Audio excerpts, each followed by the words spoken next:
ಅಯ್ಯೋ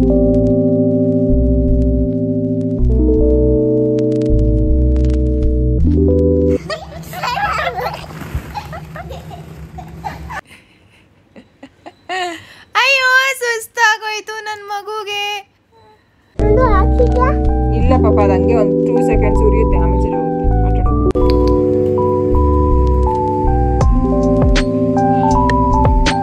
ತಣ್ಣೀರನ್ನು ಡೆಲಿವರಿ ಆದಮೇಲೆ ಮುಟ್ಟಬಾರ್ದಾ?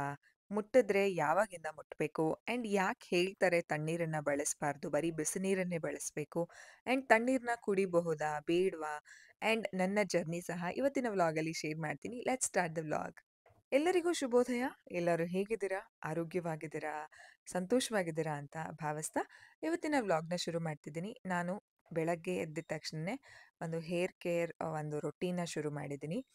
Hair fall is normal, completely normal after delivery. 3 ತಿಂಗಳವರೆಗೂ ಚೆನ್ನಾಗಿರುತ್ತೆ ನಮ್ಮ ಹೇರ್.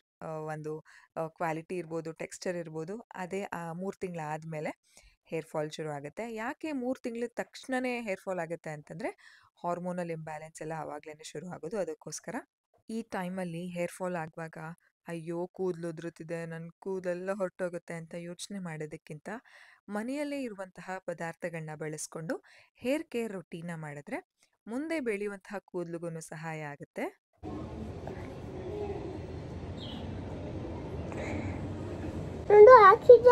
ಇಲ್ಲ ಪಾಪ, ಅದು ಹಂಗೆ ಒಂದು 2 ಸೆಕೆಂಡ್ಸ್ ಉರಿಯುತ್ತೆ, ಆಮೇಲೆ ಸರಿ ಹೋಗುತ್ತೆ. ಆಟಾಡೋದು. ಯಾರು ಇಲ್ಲ, ಬೇಡ ಇದ್ದಾರೆ, ಮುದುಗಳು ಇದ್ದಾರಲ್ಲ.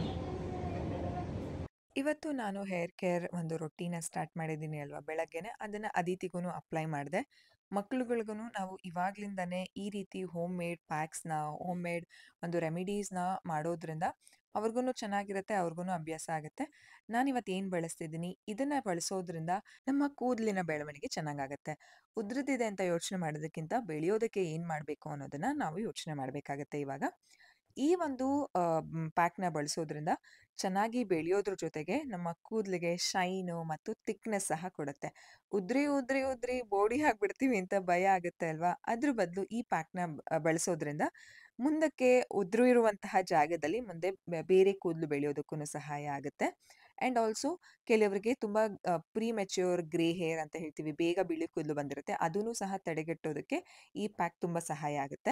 ಡ್ಯಾಂಡ್ರಫ್ ಏನಾದರೂ ಇದ್ದರೆ ಇದರಿಂದ ಕಡಿಮೆ ಆಗುತ್ತೆ. ಶೈನ್ ಆ್ಯಂಡ್ ತುಂಬ ಸ್ಟ್ರೆಂತ್ ನೀಡುತ್ತೆ ನಮ್ಮ ಕೂದಲಿಗೆ. ಬೆಸ್ಟ್ ಅಲ್ವಾ? ಉದುರುತ್ತಿದೆ ಅಂತ ಯೋಚನೆ ಮಾಡಿಕೊಂಡು ಕುತ್ಕೊಳ್ಳೋದಕ್ಕಿಂತ ಮುಂದೆ ಬೆಳೆಯುವಂತಹ ಕೂದಲಿಗೆ ಒಂದು ಸ್ವಲ್ಪ ಶಕ್ತಿ ನೀಡಿದ್ರೆ ಚೆನ್ನಾಗಿರುತ್ತೆ. ಯಾವುದನ್ನು ನಾನು ಅಪ್ಲೈ ಮಾಡ್ತಿದ್ದೀನಿ ಅಂತಂದರೆ ಈರುಳ್ಳಿ ರಸ. ಹೌದು, ಮನೆಯಲ್ಲೇ ಇರುವಂತಹ ಇದು ಈರುಳ್ಳಿ. ತುಂಬ ಬೆನಿಫಿಟ್ಸ್ ಇದೆ. ಇದನ್ನು ನೀವು ಜಸ್ಟ್ ಈರುಳ್ಳಿನ ಮಿಕ್ಸಿ ಜಾರ್ಗೆ ಹಾಕಿಬಿಟ್ಟು ಫೈನ್ ಪೇಸ್ಟ್ ಮಾಡಿಬಿಟ್ಟು ಇದರಲ್ಲಿ ಬರುವಂತಹ ರಸನ ನೀವು ತೊಗೊಂಡು ಅಪ್ಲೈ ಮಾಡಿದ್ರೆ ತುಂಬ ಒಳ್ಳೆಯದು. ಕೂದಲಿಗೆ ತುಂಬ ಚೆನ್ನಾಗಿ ಸ್ಟ್ರೆಂತ್ ನೀಡುತ್ತೆ. ಇದನ್ನು ಅದಿತಿಗೂ ಅಪ್ಲೈ ಮಾಡಿದೆ. ಸ್ವಲ್ಪ ಉರಿ ಅಂತ ಹೇಳ್ತಾಯಿದ್ರು. ಆ್ಯಂಡ್ ಆಲ್ಸೋ ಇದನ್ನು ನೀವು ಫೇಸ್ಗೂ ಸಹ ಅಪ್ಲೈ ಮಾಡ್ಬೋದು. ಸ್ವಲ್ಪ ಕಣ್ಣು ಉರಿದಂಗೆ ಆಗುತ್ತೆ, ಬಟ್ ತುಂಬ ಚೆನ್ನಾಗಿ ಶೈನ್, ಗ್ಲೋ ಸಹ ಬರುತ್ತೆ. ನಾನು ಇದನ್ನು ತುಂಬ ವರ್ಷದಿಂದ ಫಾಲೋ ಮಾಡ್ತಿದ್ದೀನಿ. ಈ ಒಂದು ಪ್ಯಾಕ್ನ 1 ಅವರ್ ಅಷ್ಟು ನಾವು ಬಿಡಬೇಕಾಗತ್ತೆ ತಲೆಯಲ್ಲಿ. ಅಷ್ಟರಲ್ಲಿ ಬೇರೆ ಕೆಲಸ ಎಲ್ಲ ಮಾಡಿಕೊಂಡು ಅದಿತಿಗೆ ಎಣ್ಣೆ ಮಸಾಜ್ ಎಲ್ಲ ಮಾಡಿ ಸ್ನಾನ ಲಂದು ಎಲ್ಲ ಕಂಪ್ಲೀಟ್ ಆಯಿತು.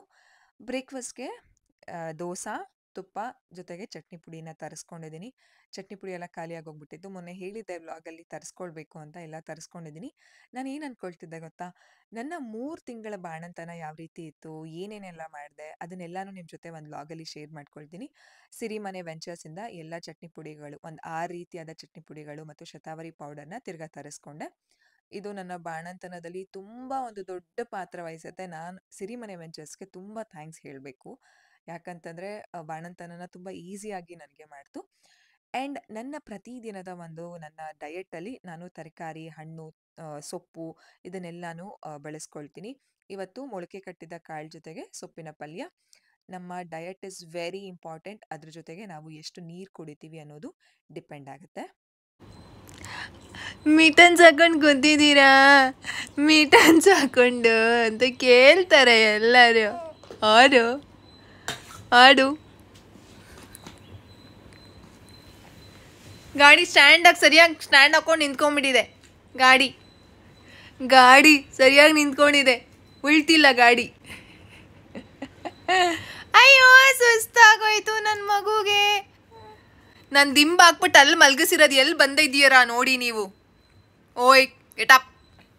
S yes good. Cobra cobra pose ಮಾಡ್ತಾ ಇದ್ದೀರಾ?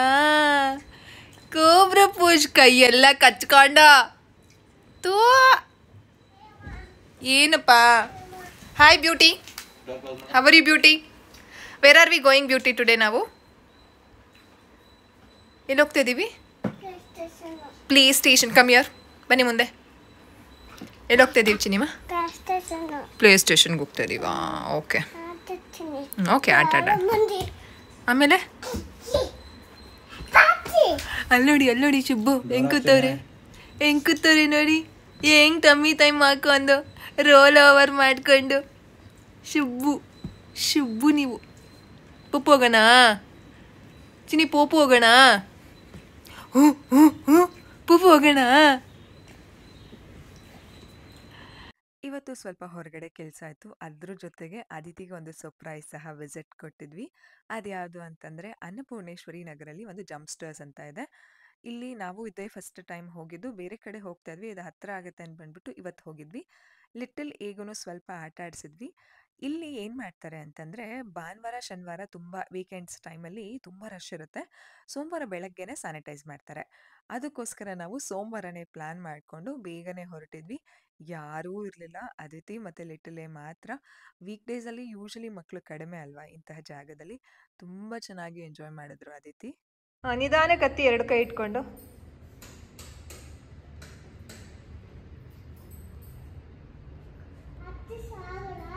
ಹತ್ತು ಆಗುತ್ತೆ, ಆ ಕಡೆಯಿಂದ ಹತ್ತೋಗಿ. ಅದು ಸ್ವಲ್ಪ ಸ್ಟ್ರೇಟ್ ಇದೆ.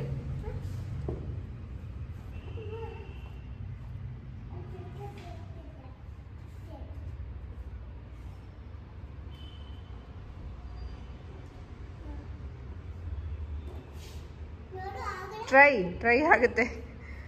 ಕುತ್ಕೊಂಡೆದೋಳಿ.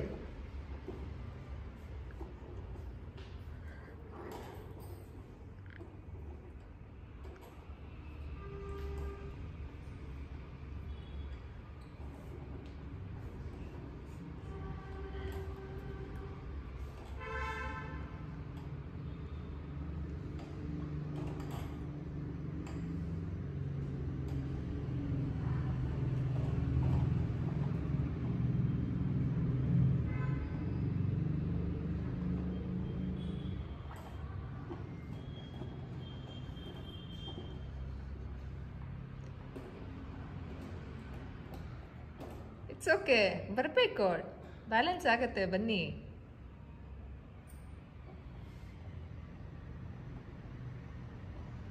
ಒಂಚೂರು ಮುಂದೆ ಕಾಲು ಇಡಿ, ಆಗತ್ತೆ. ಹಾಂ, ಇಟ್ಸ್ ಓಕೆ ಪಾಪು, ಬರುತ್ತೆ. ಇಲ್ಲ ಅದು ಕಿತ್ತೋಗ್ಬಿಟ್ಟಿದೆ ಪಾಪು, ಅದು ಕಿತ್ತೋಗಿದೆ.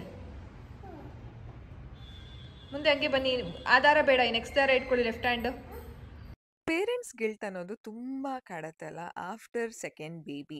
ಮೊದಲನೇ ಬೇಬಿಗೆ ಸರಿಯಾಗಿ ಟೈಮ್ ಕೊಡೋದಕ್ಕಾಗೋದಿಲ್ಲ. ಟೈಮ್ ವಿಚಾರದಲ್ಲಿ ನನಗಷ್ಟು ಏನು ಗಿಲ್ಟ್ ಇಲ್ಲ, ನಾನು ತುಂಬ ಚೆನ್ನಾಗಿ ಬ್ಯಾಲೆನ್ಸ್ ಮಾಡ್ತಾ ಇದ್ದೀನಿ ಅಂತ ನನಗನ್ಸುತ್ತೆ. ಬಟ್ ಹೊರಗಡೆ ಕರ್ಕೊಂಡು ಹೋಗೋ ವಿಚಾರದಲ್ಲಿ ತುಂಬ ಗಿಲ್ಟ್ ಕಾಡುತ್ತೆ. ಸರಿಯಾಗಿ ಹೊರಗಡೆ ಕರ್ಕೊಂಡು ಹೋಗೋಕ್ಕಾಗ್ತಿಲ್ಲ ಮುಂಚೆ ಥರ ಅಂತ. ಅದಕ್ಕೋಸ್ಕರ ಇವತ್ತು ಪ್ಲ್ಯಾನ್ ಮಾಡಿಕೊಂಡು ಅದಿತಿನ ಈ ರೀತಿ ಕರ್ಕೊಂಡು ಹೋಗಿದ್ವಿ. ಹೇಳಿದ್ವಿ ಅವ್ರಿಗೆ ಹೊರಗಡೆ ಇವತ್ತು ನಿಮ್ಮ ಪ್ಲೇ ಸ್ಟೇಷನ್ ಕರ್ಕೊಂಡು ಹೋಗ್ತೀವಿ ಅಂತ. ಆದರೆ ಇವಾಗ ನಾವು ಪಾರ್ಕ್ ಮಾಡಿ ಗಾಡಿನ, ಅದಾದಮೇಲೆ ಅಲ್ಲಿ ಲಿಫ್ಟಲ್ಲಿ ಹತ್ತಿ ಒಳಗಡೆ ಅದು ಕರ್ಕೊಂಡು ಹೋದಾಗ ಶಿ ವಾಸ್ ರಿಯಲಿ ಸರ್ಪ್ರೈಸ್ಡ್. ಇಲ್ಲಿಗೆ ಹೋಗ್ತಿದ್ದೀವಿ ಅಂತ ಗೊತ್ತಿಲ್ಲ, ಬೇರೆ ಬೇರೆ ಒಂದು ಕೆಲಸಕ್ಕೆಲ್ಲ ಹೋಗಿದ್ವಿ ಅಲ್ಲ, ಸೊ ಅವ್ರು ಅದೇ ರೀತಿ ಅಂತ ಅಂದ್ಕೊಂಡಿದ್ರು.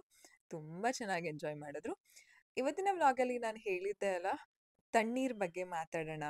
ತಣ್ಣೀರನ್ನ ಮುಟ್ಬೋದಾ, ಮುಟ್ಬಾರ್ದಾ, ಯಾಕೆ ಮುಟ್ಬಾರ್ದು, ಏನಕ್ಕೆ ಮುಟ್ಬಾರ್ದು ಅಂತ ಹೇಳ್ತಾರೆ, ಮುಟ್ಬೋದಾ, ಕುಡಿಬೋದಾ ಅಂತ. ನಿಜವಾಗ್ಲೂ ಏನು ಗೊತ್ತಾ, ತಣ್ಣೀರು ಮುಟ್ಟೋದ್ರಿಂದ, ಕುಡಿಯೋದ್ರಿಂದ ಯಾವುದೇ ರೀತಿ ಆರೋಗ್ಯದಲ್ಲಿ ತೊಂದರೆ ಆಗೋದಿಲ್ಲ. ರಿಸರ್ಚ್ ಒಂದು ಹೇಳುತ್ತೆ ಏನಂತಂದರೆ, ನಾರ್ಮಲ್ ಡೆಲಿವರಿ ಆಗಿರುತ್ತಲ್ಲ ಅವರಿಗೆ ವೆಜೈನಲ್ ಸ್ಟಿಚ್ಚಿಂಗಿಂದ ತುಂಬ ಪೇಯ್ನ್ ಇರುತ್ತಲ್ಲ, ಸೂಚರ್ ಅಂತ, ಆ ಒಂದು ಇದಕ್ಕೆ ತಣ್ಣೀರಲ್ಲಿ ಸಿಟ್ಸ್ ಬಾತ್ ಮಾಡೋದ್ರಿಂದ, ಒಂದು ಬೇಷನ್ಗೆ ತಣ್ಣೀರು ಹಾಕ್ಕೊಂಡು ಕುತ್ಕೊಳ್ಳೋದ್ರಿಂದ ಬೇಗ ರಿಕವರಿ ಆಗುತ್ತೆ ಅಂತ ಹೇಳ್ತಾರೆ. ಹಿಂದಿನ ಕಾಲದಲ್ಲಿ ತಣ್ಣೀರನ್ನ ಯಾಕೆ ಮುಟ್ಬಾರ್ದು ಅಂತಂದರೆ ಅದರಿಂದ ಕೋಲ್ಡ್ ಆಗುತ್ತೆ. ಕೋಲ್ಡಿಂದ ಅಕಸ್ಮಾತ್ ಏನಾದರೂ ಜ್ವರ, ಚಳಿ ಬಂದರೆ ಮಗುಗೂ ತೊಂದರೆ ಆಗುತ್ತೆ ಅನ್ನುವಂಥ ಕಾರಣಕ್ಕೆ ತಣ್ಣೀರನ್ನ ಅವಾಯ್ಡ್ ಮಾಡ್ತಿದ್ರು. ಅದೇ ಒಂದು ಕಾರಣಕ್ಕೆ ಬಾಣಂತಿಯರು ತಣ್ಣೀರನ್ನ ಮುಟ್ಟಬಾರ್ದು ಅಂತ ಹೇಳಿದರೆ ನಾವು ಅದನ್ನೆಲ್ಲಾನು ಪಾಲಿಸ್ಕೊಳ್ತಾ ಬಂದಿದ್ದೀವಿ. ಮಗು ವಿಷಯಕ್ಕೆ ಅದೇ ರೀತಿ ಅಲ್ವಾ? ಒಂದ್ ಸ್ವಲ್ಪ ನಮ್ಮಿಂದ ಮಗುಗೇನಾದ್ರೂ ತೊಂದ್ರೆ ಆಗ್ಬಿಡುತ್ತೆ ಅನ್ನುವಂತಹ ಕಾರಣಕ್ಕೆ ನಾವಿದನ್ನೆಲ್ಲ ಪಾಲಿಸ್ಕೊಂಡ್ ಬಂದಿದೀವಿ. ಲಿಟಲ್ ಮಲ್ಕೊಂಡಿದ್ರು. ಎದ್ದಿದ ತಕ್ಷಣ ಕೃವಿ ಹತ್ರ ಇದ್ರು. ಅದಾದ್ಮೇಲೆ ನಾನ್ ಎತ್ಕೊಂಡ್ ಬಂದೆ ಒಳಗಡೆಗೆ. ಎನಿವೇ ಸ್ಯಾನಿಟೈಸ್ ಮಾಡಿದಾರಲ್ವಾ? So it will be safe. But ತುಂಬಾ ಏನು ಹತ್ಸೋದಕ್ಕೆ, ಇಳಿಸೋದಕ್ಕೆಲ್ಲ ಹೋಗಿಲ್ಲ. ಪಾಪ ಇವಾಗ ಕತ್ ನಿಲ್ತಾ ಇದೆ ಪಾಪ ಅವ್ರಿಗೆ. ಜಸ್ಟ್ ಬಾಲ್ ಪೂಲಲ್ಲಿ ಬಾಲ್‌ನ ಕಿಕ್ ಮಾಡೋದಕ್ಕೆ ಮಾತ್ರ ಲಿಟಲ್ ಎಕ್ಸ್‌ಪೋಸ್ ಮಾಡ್ದೆ. ಇಲ್ಲಿ ತುಂಬಾ ಚೆನ್ನಾಗಿದೆ ಜಾಗ ಮಕ್ಳಿಗೆ ಆಟ ಆಡೋದಕ್ಕೆ. ಆಕ್ಚುಲಿ ಏನ್ ಗೊತ್ತಾ? ಇಂತಹ ಪ್ಲೇಸ್‌ಗಳಿಗೆ ವೀಕೆಂಡ್ ಕರ್ಕೊಂಡ್ ಹೋಗ್ಬೇಕು. ಹೆಚ್ಚಿಗೆ ಮಕ್ಳಿದಾಗ ಮಕ್ಳು ಅವ್ರ ಆಟ ನೋಡೋದೇ ಚಂದ. ಒಂದ್ ಮಗು ಮಾಡಿದ್ದು ಇನ್ನೊಂದ್ ಮಗು ಕಾಪಿ ಮಾಡುತ್ತೆ. ಅಂಡ್ ಚೆನ್ನಾಗಿರುತ್ತೆ ಅವ್ರಿಗೆ ಟರ್ನ್ ಟೇಕಿಂಗ್ ಅಂತೆ ಏನೇನೋ ಕಲಿಸ್ಬಹುದು. ಆದ್ರೆ ನಮ್ಮ ಪರಿಸ್ಥಿತಿಗಳಿಗೆ ನಾವು ಎಲ್ಲಾನು ಪ್ಲಾನ್ ಮಾಡ್ಕೊಳ್ಬೇಕಾಗತ್ತೆ ಅಲ್ವಾ? ಅದಕ್ಕೋಸ್ಕರ ನಾವು ಇವತ್ತು ಮಂಡೇ ಯಾರು ಇಲ್ದೇ ಇರೋಂತಹ ಟೈಮಲ್ಲಿ ಹೋದ್ವಿ. ಅದಿತಿ ಟೈಮಲ್ಲೂನು ಅಷ್ಟೇ 3 ತಿಂಗಳಾಗಿದ ತಕ್ಷಣನೇ ಎಲ್ಲ ರೀತಿ ಎಕ್ಸ್‌ಪೋಸ್ ಮಾಡಿದ್ವಿ. ಈವನ್ ಲಿಟಲ್ ಎಗುನು ಸಹ ಅದೇ ರೀತಿ ಮಾಡ್ಬೇಕು ಅಂತ ಪ್ಲಾನ್ ಇದೆ. ನಾವು ಬ್ಯಾಂಕ್‌ಗೆ ಹೋದ್ರೆ ಪಾಪುನು ಕರ್ಕೊಂಡು ಹೋಗ್ತೀವಿ. ಎಲ್ಲ ಕಡೆ ಮಕ್ಳಿಗೂನು ಅರ್ಥ ಆಗ್ಬೇಕು. ಈಗ್ಲೇ ಅರ್ಥ ಆಗಲ್ಲ ಬಟ್ ಸ್ಟಿಲ್ ಎನ್ವೈರ್ನ್ಮೆಂಟ್ ನಿಜವಾಗ್ಲೂ ಮಕ್ಳಿಗೆ ಗೊತ್ತಾಗುತ್ತೆ. ಡಿಫರೆಂಟ್ ಎನ್ವೈರ್ನ್ಮೆಂಟ್, ಡಿಫರೆಂಟ್ ಜನಗಳನ್ನ ನೋಡ್ಬೇಕು. ಮಕ್ಕಳು ಸೋಷಿಯಲ್ ಅನಿಮಲ್ಸ್. ನಾವೆಲ್ಲರೂ ಸೋಷಿಯಲ್ ಅನಿಮಲ್ಸ್. ನಾವೆಷ್ಟು ಸೋಷಿಯಲ್‌ಗೆ ಎಕ್ಸ್‌ಪೋಸ್ ಆಗ್ತೀವೋ ಅಷ್ಟು ಒಳ್ಳೆದು. ಇದರಿಂದ ಮಕ್ಕಳ ಬೆಳವಣಿಗೆಗೆ ತುಂಬಾ ಸಹಾಯ ಆಗುತ್ತೆ.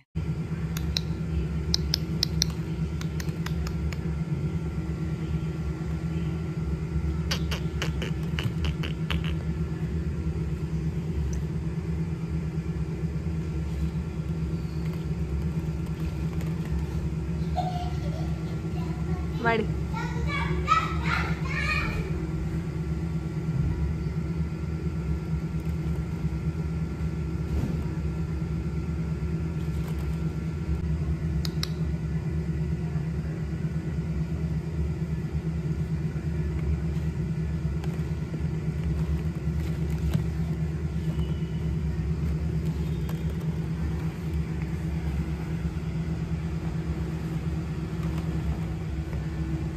ಈ ರೀತಿ ಲಿಟಲ್ ಬಾಲ್ ಪೂಲಲ್ಲಿ ಸ್ವಲ್ಪ ಹೊತ್ತು ಮಲಗಿಸಿದ್ದೆ.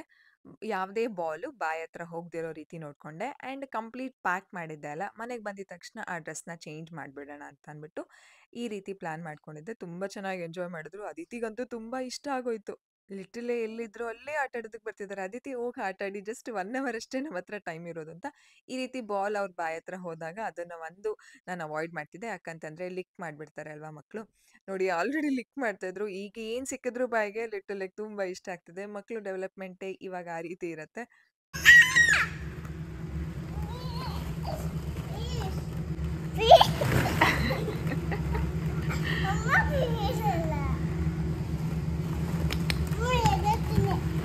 ಎದ್ದೋತೀರಾ?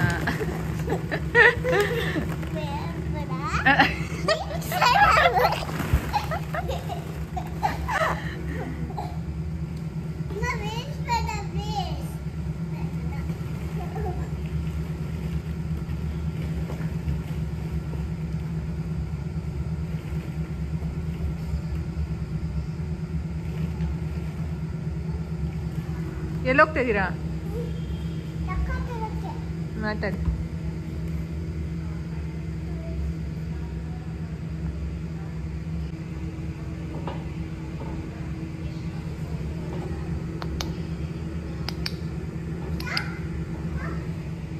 Careful careful. ವೆಯ್ಟ್ ಮಾಡಿ, ಅದೇ ಸ್ಟಾಪ್ ಆಗುತ್ತೆ.